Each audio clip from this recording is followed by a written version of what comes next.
Hello friend, welcome to my channel.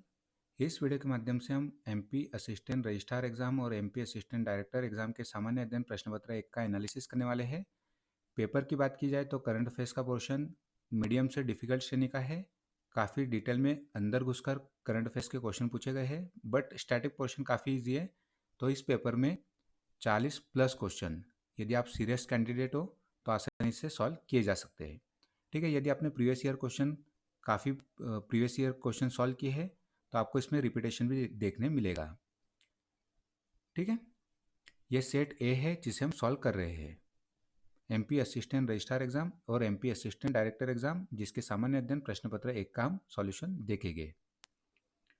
First question यहाँ से आप देख सकते हो, करंट अफेयर्स का क्वेश्चन है और इस प्रकार के क्वेश्चन आपको इंटरनेट पर डायरेक्टली भी नहीं मिलेंगे। राज्य में निवेश संवर्धन के अंतर्गत 2024-25 में कितने लाख करोड़ रुपए के निवेश प्रस्ताव प्राप्त हुए हैं? तो मैं जहाँ तक खोज पाया इसका आंसर सी होना चाहिए, 4.73 लाख करोड़ रुपए। ठीक है, फाइनल जो आंसर होगा आयोग के ऊपर ही हम छोड़ देते हैं। मेरे अनुसार इसका जो आंसर होना चाहिए ऑप्शन सी। आपके आंसर डिफर कर सकते हैं, कमेंट बॉक्स में आप जरूर बताइएगा आपको किन क्वेश्चन में डाउट है और किन क्वेश्चन में आपको लग रहा है कि इससे इतर भी आंसर हो सकते हैं। सेकंड क्वेश्चन, लघु अवधि प्रशिक्षण को प्रोत्साहित करने के लिए मध्य प्रदेश राज्य कौशल विकास एवं रोजगार निर्माण बोर्ड में केंद्र सरकार और विश्व बैंक द्वारा वित्त पोषित एक कार्यक्रम है। तो इसका जो करेक्ट आंसर होगा संकल्प योजना। संकल्प का फुल फॉर्म आपको पता होगा, stand for skill acquisition and knowledge awareness for livelihood promotion. ठीक है, तो इसका जो करेक्ट आंसर हो जाएगा option B. Third question, Mahatma Gandhi राष्ट्रीय ग्रामीण रोजगार गारंटी योजना के अंतर्गत मनरेगा की बात चल रही है, वर्ष 2023-24 में कितने मानव दिवस सृजित किए गए हैं? पीआईबी की न्यूज़ देखोगे तो 30 करोड़ से ज़्यादा बता रहा है, बट इसमें इस प्रकार के ऑप्शन फ्रेम नहीं किए गए हैं। तो इसमें भी डायरेक्टली कुछ आपको इंटरनेट पर खोजने पर नहीं मिलेगा डेटा, जहाँ तक आपको एक ये डेटा मिलेगा और पीआईबी 30 करोड़ से अधिक बता रहा है। तो ऑप्शन ए मेरे अनुसार इसका आंसर होना चाहिए। ये इजी कैटेगरी का क्वेश्चन है। सेट ए में जो स्टार्टिंग के आप क्वेश्चन देखोगे कुछ डिफिकल्ट है, बाकी हम जब सॉल्व करेंगे आगे क्वेश्चन आप देखोगे तो काफ़ी इजी कैटेगरी के क्वेश्चन होने वाले हैं। फोर्थ नंबर का क्वेश्चन काफ़ी इजी है, ओडीओपी मैंने वीडियो भी बनाया था। अनूपपुर का जो ओडीओपी है कोदो कुटकी है। अनूपपुर के अलावा कोदो कुटकी किन किन जिलों का है, इस प्रकार का भी क्वेश्चन पूछा था। 4 जिलों का मध्य प्रदेश में कोदो कुटकी एज ए ओडीओपी है, जिसमें आपका आता है अनूपपुर, सिंगरौली आता है आपका, और आपका आता है मंडला और डिंडोरी। देवास का है आपका बांस, हरदा का भी बांस है, खंडवा का आपका प्याज, शाजापुर का भी प्याज है और खंडवा का भी प्याज है, मंदसौर का आपका लहसुन। तो ए का हो जाएगा आपका डी। ए का डी केवल एक ऑप्शन में, ऑप्शन सी इज करेक्ट। ठीक है, ओडीओपी हमने डिटेल में कवर किया है, यदि आपने वो वीडियो नहीं देखा है तो जाके आप देख सकते हो। तो अनूपपुर का कोदो कुटकी, देवास का हो जाएगा बांस, खंडवा का प्याज और मंदसौर का लहसुन।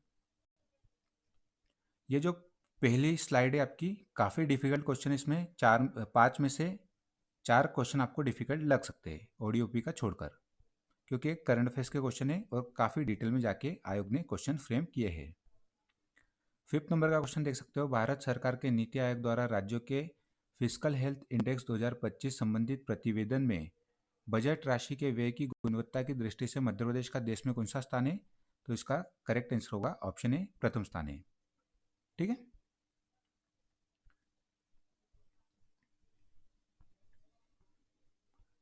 रिसेंटली मैंने जो फेमस पर्सनालिटीज़ थे और किस पोस्ट पे कौन कौन है, कॉन्स्टिट्यूशनल पोस्ट, स्टैट्यूटरी पोस्ट, ये आपको एक वीडियो मैंने अपलोड किया है, जाके आप देख सकते हो। रॉ का भी हमने चर्चा की थी, रिसर्च एंड एनालिसिस विंग, इसके जो प्रमुख नियुक्त हुए हैं Parag Jain ji. Option is correct.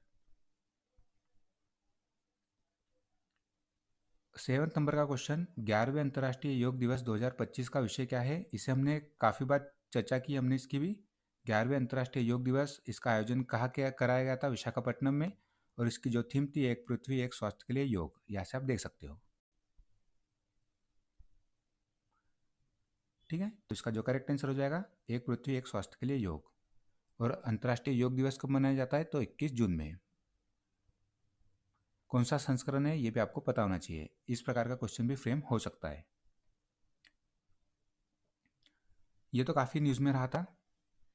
8 number का क्वेश्चन, महिला क्रिकेट में विश्व कप 2025 जीतने वाली टीम में मध्य प्रदेश की कौन सी खिलाड़ी है? क्रांति गौड़। ठीक है, छतरपुर से इनका संबंध है, ऑप्शन इज करेक्ट। लोक माता देवी अहिल्याबाई होलकर जी की 300वीं जयंती के अवसर पर किस क्षेत्र में योगदान हेतु महिलाओं को राष्ट्रीय देवी अहिल्याबाई पुरस्कार दिया गया है? तो इसका जो करेक्ट आंसर हो जाएगा, आदिवासी लोक परंपरा कलाओं के योगदान में दिया जाता है लोक माता देवी अहिल्याबाई होलकर अवार्ड। ठीक है, राष्ट्रीय देवी अहिल्याबाई पुरस्कार। प्रेजेंटली 2025 का राष्ट्रीय देवी अहिल्याबाई पुरस्कार किसे मिला है? कमेंट बॉक्स में आप जरूर बताइएगा। डेफिनेटली इस प्रकार के क्वेश्चन जो आने वाली एग्जाम है आपकी फूड सेफ्टी ऑफिसर एग्जाम और वेरियस एग्जाम में पूछे जा सकते हैं। एमपीपी जो मध्य प्रदेश का जनसंपर्क विभाग है उसने एक अपना पोस्ट किया है राष्ट्रीय देवी अहिल्याबाई पुरस्कार के रिगार्डिंग, आप उसको जाके पढ़िएगा, काफ़ी इंपॉर्टेंट पोस्ट है। मैं अपने जो टेलीग्राम ग्रुप है उसमें भी शेयर कर दूंगा। नेक्स्ट क्वेश्चन देखते हैं, मई 2025 में किस राज्य सरकार ने सड़क सुरक्षा को बढ़ावा देने और दुर्घटनाओं के दौरान समय पर सहायता के लिए राहवीर योजना को मंजूरी दी है? तो इसका जो करेक्ट आंसर हो जाएगा मध्य प्रदेश गवर्नमेंट। यहाँ से आप देखिए, राहवीर योजना सड़क दुर्घटना में घायल व्यक्ति को अस्पताल पहुंचाने पर 25,000 रुपये का पुरस्कार दिया जाएगा राहवीर योजना के तहत। एमपी का करंट अफेयर्स भी हमने कवर किया था, जिसमें हमने इन सब जो करंट अफेयर्स की न्यूज़ है उसकी चर्चा की थी थ्रू जनसंपर्क विभाग के पोस्टर के माध्यम से। 11 नंबर का क्वेश्चन, 31 दिसंबर 2024 की स्थिति में मध्य प्रदेश विधानसभा में दलीय स्थिति है। भाजपा की 163 सीट्स थी, कांग्रेस की 66 और बीएपी की 1। ठीक है, ये बीएपी की seat I think Ratlam Mandsaur side से, एक बार कंफर्म करके आप कमेंट बॉक्स में बताइएगा बीएपी की एक सीट किस जिले से थी।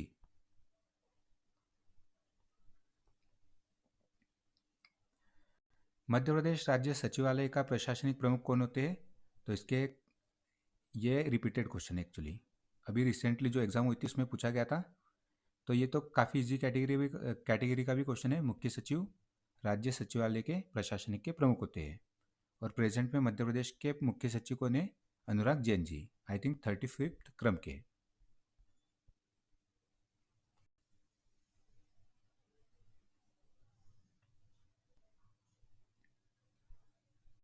नेक्स्ट क्वेश्चन काफ़ी अच्छा क्वेश्चन है। 73वें संविधान संशोधन अधिनियम द्वारा संविधान में जोड़ी गई 11वीं अनुसूची में निम्नलिखित में से कौन सा विषय शामिल नहीं है?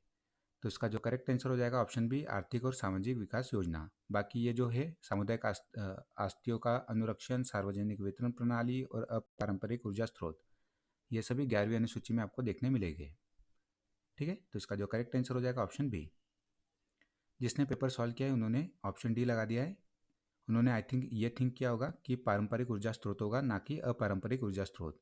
बट 73वां संविधान संशोधन होता है आपका 1992 में, और उस समय पारंपरिक ऊर्जा स्रोत पर ज़्यादा फोकस नहीं था, अपारंपरिक ऊर्जा स्रोत पर ज़्यादा फोकस था। तो ये भी इंक्लूड है इसमें, सी भी इंक्लूड है और ए भी इंक्लूड है 11वीं अनुसूची में, जबकि ऑप्शन बी आर्थिक और सामाजिक विकास इंक्लूड नहीं है। निम्नलिखित में से कौन मध्य प्रदेश के मुख्य सूचना आयुक्त रहे हैं? तो इसका जो करेक्ट आंसर है KD Khan. Next question, eco mark प्रमाणीकरण भारत में कौन जारी करता है? तो मिनिस्ट्री ऑफ इन्वायरमेंट, पर्यावरण मंत्रालय, भारत सरकार। इको मार्क, ठीक है, इको फ्रेंडली जो प्रोडक्ट होते हैं उनको दिया जाता है इको मार्क। एग मार्क किसके लिए दिया जाता है? आप कमेंट बॉक्स में जरूर बताइएगा। ये भी काफ़ी अच्छा क्वेश्चन है। निम्नलिखित में से कौन सा एंड्रॉयड ओएस का संस्करण नहीं है? यदि आपने एंड्रॉयड ओएस के संस्करण देखे होंगे तो वो कैडबरी और खाने वाली प्रोडक्ट के नाम पर उन्होंने अपने एंड्रॉयड ओएस के नाम रखे हैं। रिसेंटली आई थिंक एंड्रॉयड का 14 वर्जन चल रहा है, डोनेट 1.6 वर्जन था, इक्लियर 2.1, 2.0 और 2.1 वर्जन था, ओरियो भी 8.0 और 8.1 वर्जन था, जबकि एंड्रॉयड ओएस का चोकोपाई इस प्रकार का कोई वर्जन नहीं है। ठीक है, तो इसका जो करेक्ट आंसर हो जाएगा, नहीं पूछा है तो ऑप्शन इज करेक्ट। प्रेजेंट में आई थिंक 14 चल रहा है, इसे आप चेक कर लीजिएगा। इस प्रकार का भी क्वेश्चन फ्रेम हो सकता है कि प्रेजेंट में एंड्रॉयड का कौन सा ऑपरेटिंग सिस्टम रनिंग में है। नेक्स्ट क्वेश्चन, सर्च इंजन की पूर्वानुमानित टाइपिंग सुविधा जो कीवर्ड टाइप करते समय वाक्य में अगला शब्द सुझाकर हमारी मदद करती है और वर्तनी जांच सुविधाएं, ये सब इसके उदाहरण है। जैसे आपने व्हाट्सएप वगैरह में कोई आप मैसेज टाइप कर रहे हो तो उसमें आपको वर्ड्स पहले से टाइप रिकमेंड करता है, तो इस प्रकार का एक क्वेश्चन फ्रेम हुआ है। इस सर्च इंजन की पूर्वानुमानित टाइपिंग सुविधा जो कीवर्ड टाइपिंग करते समय वाक्य में अगला शब्द सुझाकर हमारी मदद करते हैं, यह कहलाता है NLP, प्राकृतिक भाषा प्रसंस्करण, नेचुरल लैंग्वेज प्रोसेसिंग। NLP क्या है, यहाँ से आप देख सकते हो, branch of artificial intelligence that gives computer the ability to read, understand and drive the meaning from human languages both spoken and written. ठीक है, इसे आप डिटेल में और पढ़ सकते हो, काफ़ी इंटरेस्टिंग टॉपिक है NLP। मशीन लर्निंग का एक प्रकार जो ये आपके यूनिट 5 से क्वेश्चन बना है, मशीन लर्निंग वगैरह, AI, machine learning, cloud computing, ये सभी आपके यूनिट 5 के क्वेश्चन है।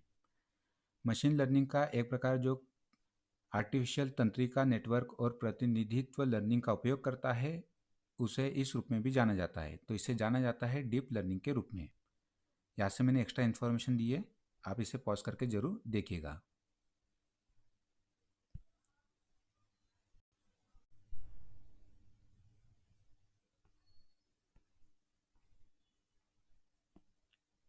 नेक्स्ट जो क्वेश्चन है, VPN के माध्यम से प्रदान की जाने वाली सेवाएं किस प्रकार के क्लाउड कंप्यूटिंग सेवा मॉडल का उदाहरण है। तो हमने क्लाउड कंप्यूटिंग को डिटेल में जाना था, जिसमें हमने infrastructure as services, software as services और प्लेटफॉर्म एज सर्विसेज को डिटेल में पढ़ा था। ईमेल वगैरह किसका एग्जांपल है, सॉफ्टवेयर एज सर्विसेज का एग्जांपल है। VPN जो एग्जांपल है network as services, option B is correct. ठीक है, platform as services app developer के लिए यूज होता है, प्लेटफॉर्म एज सर्विसेज, इसकी हमने चर्चा की थी क्लाउड कंप्यूटिंग वाले वीडियो में। तो इसका जो करेक्ट आंसर हो जाएगा network as services, option B. Next question देखते हैं, NIST national institute of standard and technology के अनुसार क्लाउड कंप्यूटिंग को सबसे बेहतर रूप में कैसे परिभाषित किया जाता है।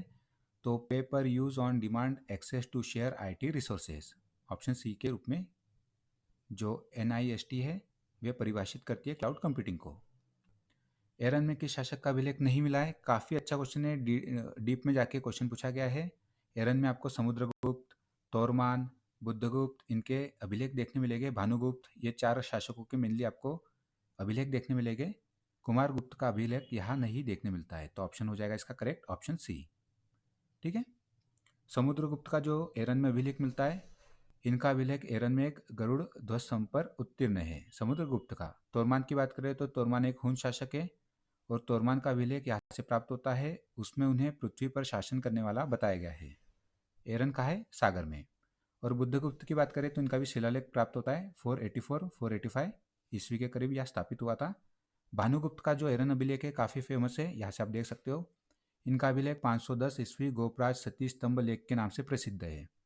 यह अभिलेख भानुगुप्त के मंत्री गोपराज की मृत्यु और उनकी पत्नी के सती होने का पहला लिखित प्रमाण देता है, जो सामाजिक इतिहास के लिए अत्यंत महत्वपूर्ण है। ठीक है, भानुगुप्त का एरन अभिलेख, सती प्रथा के प्रथम साक्ष्य प्राप्त होते हैं और इसका टाइम पीरियड कब है, 510 ईस्वी। ठीक है, नहीं पूछा गया है, option C is correct.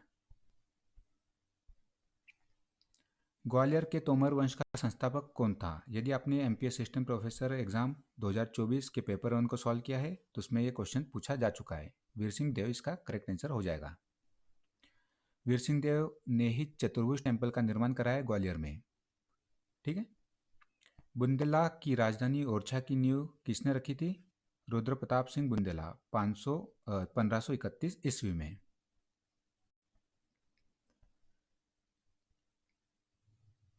Next question, रतौना सत्याग्रह कहाँ हुआ था। तो जो रतौना सत्याग्रह है, जिसे हम कसाईखाना आंदोलन भी कहते हैं, 1920 में हुआ था सागर में, और इसे लीड किया था माखनलाल चतुर्वेदी जी ने। चावल आंदोलन किस जिले में हुआ था। तो ये चावल आंदोलन होता है 1947 में, और जबरन चावल उगाही पर इसके विरोध में यह आंदोलन स्टार्ट होता है रीवा, जो अपना डिस्ट्रिक्ट है वहाँ से, और इसे लीड किया था त्रिभुवन तिवारी ने। ठीक है, ये नाम भी इंपॉर्टेंट है, त्रिभुवन तिवारी जी पूछा जा सकता है। इनका संबंध है चावल आंदोलन से, 1947 में होता है चावल आंदोलन रीवा डिस्ट्रिक्ट में।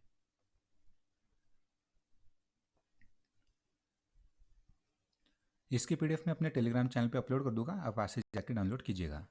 मध्य प्रदेश की दूसरी सबसे बड़ी जनजाति कौन सी है?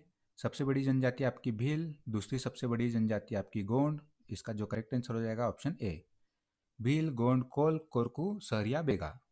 ठीक है, इस प्रकार से क्रम आपको याद होना चाहिए, भील, गोंड, कोल, कोरकू, सहरिया, बेगा। विशेष पिछड़ी जनजातियों को कुपोषण से मुक्ति दिलाने के लिए कौन सा योजना चलाई जा रही है? काफ़ी बार रिपीट हो चुका है क्वेश्चन। आहार अनुदान योजना या सहरिया भारिया बेगा के लिए 1500 रुपये की इसमें सहायता राशि दी जाती है। बेगा जनजाति के कुल देवता कौन है? इजी कैटेगरी का क्वेश्चन है, एमपीपीएससी प्री में काफ़ी बार इस प्रकार के क्वेश्चन फ्रेम होते हैं। बेगा जनजाति के कुल देवता है Budha Dev. Option B is correct. Rani Durgavati किस जनजाति से है? ये काफ़ी इजी कैटेगरी का क्वेश्चन है। हमने स्टार्टिंग में फर्स्ट स्लाइड पे देखे थे, करंट अफेयर्स के काफ़ी डिटेल और डीप में जाके क्वेश्चन पूछे थे, काफ़ी डिफिकल्ट है, बट आप देखोगे स्टार्टिंग पोर्शन काफ़ी इजी है। रानी दुर्गावती किस जनजाति से थी? गोंड जनजाति। रिसेंटली इनकी 500वीं जन्म जयंती मनाई जा चुकी है। प्रधान गायक किस जनजाति से संबंध है? तो इसमें आपको बेगा भी मिलेगा और कहीं आपको गोंड देखने मिलेगा, बट मैं इसमें ऑप्शन ए के साथ जाऊँगा, क्वेश्चन मार्क लगा देता हूँ मैं, क्योंकि आपने परधुना नृत्य देखा होगा जो कि होता है आपका बेगा में, तो उससे मैं एक गेस वर्क कर रहा हूँ कि प्रधान गायक आपको मिलेगा बेगा में, बट आपको इंटरनेट पर खोजने पर कहीं गोंड मिलेगा कहीं बेगा, तो इसमें मैं क्वेश्चन मार्क लगा देता हूँ, आयोग ही से फाइनल आंसर देगा। कटनी से प्राप्त रूपनाथ शिलालेख किस शासक का है? तो रूपनाथ शिलालेख यह है अशोक से संबंधित। Option C is correct.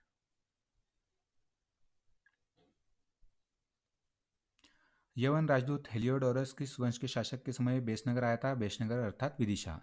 तो ये आते शुंग काल के शासक भागमित्र के समय, और शुंग के सबसे जो फेमस किंग थे वो थे पुष्यमित्र शुंग, ये आपको पता होगा। किस कलचुरी शासक को उज्जैनी भुजंग कहा गया है? उज्जैनी भुजंग कहा गया है युवराजदेव प्रथम कलचुरी शासक को। और किसने कहा है? तो राजशेखर ने। यह भी पूछा जाता है उज्जैनी भुजंग क्यों कहा गया है? मालवा के विजेता के रूप में युवराजदेव प्रथम को कहा जाता है उज्जैनी भुजंग। राजशेखर द्वारा कहा गया है, और युवराजदेव प्रथम कौन थे? कलचुरी शासक थे। मोहम्मद गजनवी के चंदेल राज्य पर आक्रमण के समय चंदेल शासक कौन था? तो ये बात है 10-20 ईस्वी की। विद्याधर चंदेल उस समय जो चंदेल डायनेस्टी के राजा थे, शासक थे। Option D is correct. Bhoj द्वारा वास्तुशास्त्र पर रचित ग्रंथ है Samarangana Sutradhara. Option D is correct. ठीक है, थोड़ा हम फास्ट करते हैं। गांधी सागर बांध किस नदी पर बना हुआ है? ये चंबल नदी पर बनता है। इसका जो कार्य प्रारंभ होता है 1954 में। हाइड्रो इलेक्ट्रिक प्रोजेक्ट है चंबल रिवर पर गांधी सागर बांध। इसके अलावा चंबल रिवर पर कौन कौन से बांध बने हैं? तो जवाहर सागर और राणा प्रताप सागर।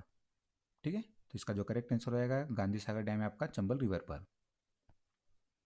कोलार परियोजना किस जिले में है? कोलार परियोजना सीहोर जिले में है, और इससे भोपाल भी पानी ट्रांसपोर्ट किया जाता है, ट्रांसफर किया जाता है। ठीक है, पेयजल भेजा जाता है भोपाल जो अपना डिस्ट्रिक्ट है उसको भी, बट लोकेटेड है कोलार डैम सीहोर जिले में। पन्ना छतरपुर जिले में फैली हुई खनिज श्रृंखला है, तो यह है आपकी बीजावर श्रेणी जिसमें आपके डायमंड मिलते हैं। सतना जिले की बेहड़ खदान किसके लिए प्रसिद्ध है? डायरेक्टली इंटरनेट पर खोजने पर मुझे नहीं मिल रहा है, इसमें मैंने गेस वर्क किस प्रकार से किया है। मैग्नीज आपका बालाघाट छिंदवाड़ा जिले में मिलता है, तो यह हो नहीं सकता, मेनली वो बेल्ट में मिलता है। और संगमरमर की आपको जो डिपॉजिट मिलते हैं जबलपुर ग्वालियर में कुछ डिपॉजिट मिलेगा। तो सतना में आपको गेरू मिलता है एक, तो क्योंकि गेरू का सबसे ज़्यादा उत्पादन सतना में ही होता है, और चीनी मिट्टी, तो इसमें से बी और सी में से हो सकता है आंसर। ठीक है, इस प्रकार मैं एग्जाम में गेस करता हूँ, तो इसका ऑप्शन बी या सी मेरे अनुसार होना चाहिए। मैं इसमें क्वेश्चन मार्क लगा देता हूँ। बेहट खदान, यदि आपको पता है तो आप कमेंट बॉक्स में इसे जरूर बताइएगा। वेल्सपन सोलर प्रोजेक्ट, ये रिपीटेड क्वेश्चन है, नीमच जिले में है, इसे हमने डिटेल में इसकी चर्चा की थी। चंबल नदी पर स्थित जलप्रपात है, राहतगढ़ आपको मिलेगा बीना में, बेतवा की सहायक नदी है जो बीना, उस पर है राहतगढ़ वाटरफॉल, तो चंबल पर हो नहीं सकता। केवटी आपको मिलेगा रीवा में। ठीक है, ये जो राहतगढ़ है सागर बीना, केवटी रीवा, अप्सरा आपको मिलेगा पचमढ़ी में, और मंदार आपको इंटरनेट पर खोजने पर मिलेगा नर्मदा रिवर पर। ठीक है, मानधाता भी नर्मदा पे है और मंदार भी आपको खोजने पर नर्मदा ही मिलेगा। चंबल नदी पर स्थित जलप्रपात है, ये ऑप्शन यहाँ मैच नहीं कर रहे एक्चुअली, बट आयोग मुझे लगता है ऑप्शन डी देगा, मंदार। ये सोच के कि क्योंकि राहतगढ़ आपका बिना पे है, केवटी रीवा में है और अप्सरा हो गया आपका पचमढ़ी में। ठीक है, तो इसे आप ऑप्शन डी मान के चलिए और आप इस पर रिसर्च कीजिएगा, आप बताइएगा इसे कमेंट बॉक्स में। गोमनपुर पहाड़ी किस जिले में स्थित है? ऑफिशियल वेबसाइट देखोगे तो आपको धार जिला मिलेगा। इसमें गोविंदपुर पहाड़ी मध्य प्रदेश के धार जिले में है और इसकी ऊंचाई लगभग 510 मीटर है। मेकलसुता इस नदी का नाम है, तो मेकलसुता रेवा यह नर्मदा नदी को कहा जाता है। ठीक है, option D is correct. Karera अभ्यारण्य काफ़ी ज़्यादा न्यूज़ में है, करेरा और घाटी गांव। तो करेरा अभ्यारण्य शिवपुरी में लोकेटेड है, ऑप्शन बी इज करेक्ट। आप कमेंट बॉक्स में ज़रूर बताइएगा कि करेरा अभ्यारण्य किस पक्षी के लिए फेमस है। ठीक है, आप कमेंट बॉक्स में इस प्रकार से लिखिएगा 44 नंबर का क्वेश्चन, और किस पक्षी के लिए फेमस है आप बताइएगा कमेंट बॉक्स में।